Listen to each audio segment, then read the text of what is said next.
Every few months, a number comes out, and the entire world reacts to it. Governments celebrate it or panic about it. Newspapers put it on the front page. Markets move on it. Politicians win and lose elections because of it. That number is GDP. And here's the strange part. Almost nobody, including many of the people quoting it on television, can tell you exactly what it measures. Even stranger, the man who invented it warned us not to use it the way we use it now. So today, in plain English, what GDP actually counts, what it deliberately ignores, why it can rise while your life gets worse, and whether the number that runs the world is measuring the right thing at all. Start with the simplest possible definition. GDP stands for Gross Domestic Product, and it is the total value of everything produced inside a country in a given period, usually a year. Every car built, every haircut given, every coffee sold, every app subscription, every hour of legal advice.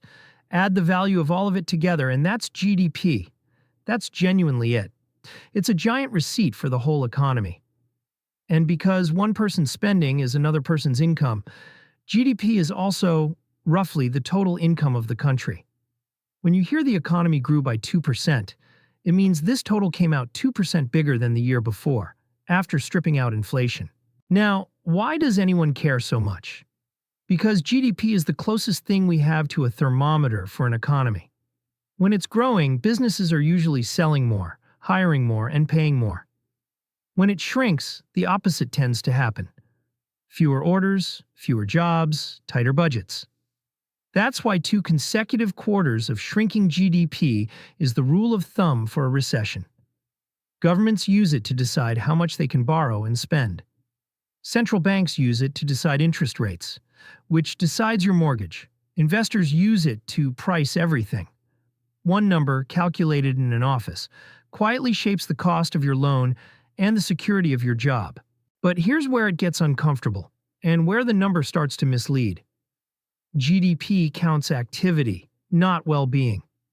It doesn't care whether the activity is good or bad, only that money changed hands. A hurricane that destroys a city increases GDP because rebuilding costs money. A long, expensive illness increases GDP.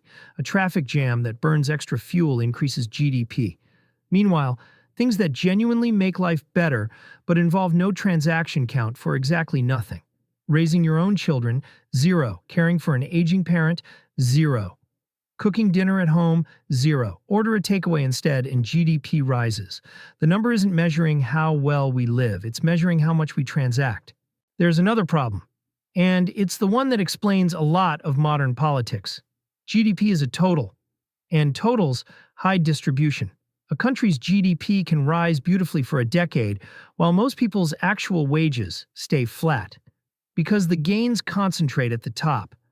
That's not a hypothetical. It's roughly what happened in several advanced economies since the 1980s. So the news reports growth. The government says the economy is strong. And millions of people hear it and think, not in my house. Both are telling the truth. The economy did grow. It just didn't grow for them. When you feel gaslit by good economic news, this gap is usually why. It also completely ignores what the growth costs. If a country cuts down its forests, empties its fish stocks, and burns through its resources, GDP goes up, and nothing anywhere in the calculation records that the country is now poorer in everything it just used up. It's like a company reporting record sales while quietly selling off its own machinery, and never mentioning it. And there's a mirror image blind spot. GDP struggles with things that get better without getting more expensive. Your phone today is vastly more capable than a phone from 15 years ago at a similar price. Enormous gain in real life, barely a ripple in the number. It underrates quiet improvement and overrates expensive damage. Which brings us to the man who built it. GDP was developed in the 1930s by an economist named Simon Kuznets, who was asked to make sense of an economy shattered by the Great Depression. He succeeded, and it was genuinely useful. But when he presented it, he added a warning that has been ignored almost ever since.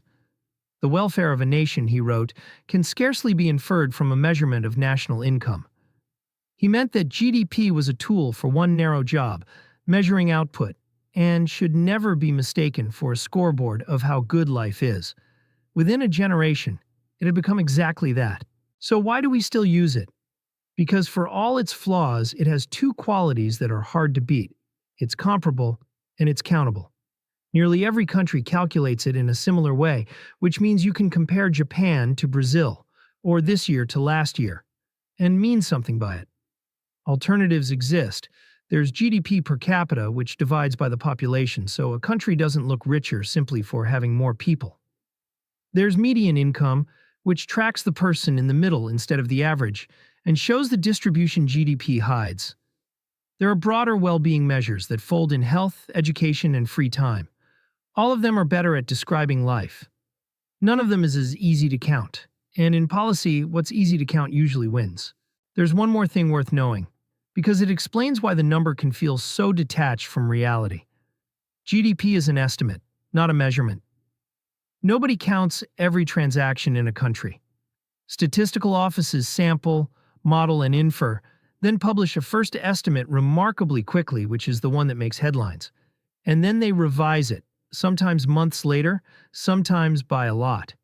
There have been cases where a quarter that was reported as shrinking, triggering headlines about recession, was later revised into growth, long after everyone had moved on. Whole political narratives have been built on numbers that quietly changed afterwards. It also can't see everything. Work paid in cash, unrecorded trade, and the entire informal economy are largely invisible, which in some countries is an enormous share of real activity. So when a single quarterly figure moves 0.5% and the news treats it as a verdict, remember what it actually is: a fast, imperfect estimate of an unimaginably complex thing, published early because everyone wants it now. So how should you read it when you see it in the news? 3 habits. First, ask growth for whom. If GDP is up but median wages aren't, then the headline isn't describing your economy. Second, prefer GDP per capita when comparing countries, and treat any single quarter with suspicion, because the numbers get revised, often substantially, months later. Third, remember what it isn't measuring: your time, your health, your security, the state of the place you live. A country can post excellent growth and feel worse to live in. That isn't a contradiction or a conspiracy. It's just the number doing precisely what it was designed to do, and nothing more. Let's land the plane. 3 things to take with you. 1. GDP is the total value of everything produced in a country, and it's a genuinely useful thermometer for economic activity. 2. It counts transactions, not well-being. So disasters and illness add to it, while raising your children or caring for a parent add nothing. And it hides who the growth actually goes to. 3. It was never meant to be a scoreboard for a nation's quality of life, and the man who invented it said so at the time. Next time someone tells you the economy is doing great, you'll know exactly which question to ask. If this was useful, subscribe. It's the one thing that really helps this channel grow. Next time, we'll look at something almost everyone gets wrong about taxes. This has been Plain Economics. No jargon, no agenda, just plain.